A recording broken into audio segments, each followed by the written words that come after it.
पाकिस्तान की बिजली की जरूरत तकरीबन 30,000 मेगावाट लेकिन पैदावार सिर्फ 25,000 मेगावाट। गुज़श्ता दिहाइयों में सार्फिन को तवील लोड शेडिंग का सामना रहा। हुकूमत ने बहरान से निमटने के लिए IPPs से मुश्किल तरीन शराइत पर बड़े माहिदे किए। आवाम को बिजली तो ना मिली, अलबत्ता IPPs मालिकान की चांदी जरूर हो गई।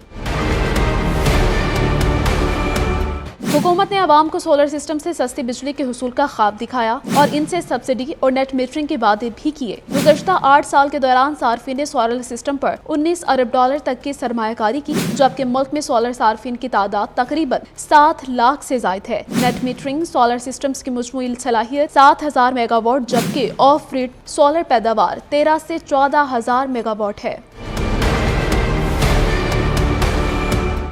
बिजली बहरान से निमटने के मंसूबों के हवाले से आवाम खुद हुकूमत भी कन्फ्यूजन का शिकार है। पहले स्कूल्स, हस्पतालों और दीगर सरकारी दफातर को सोलर सिस्टम पर मुंतकिल करवाया, अब नया टैरिफ मुतारिफ करवाया दिया है, जिससे सार्फिन और खुद हुकूमती इदारों की परेशानियां भी बढ़ गई हैं।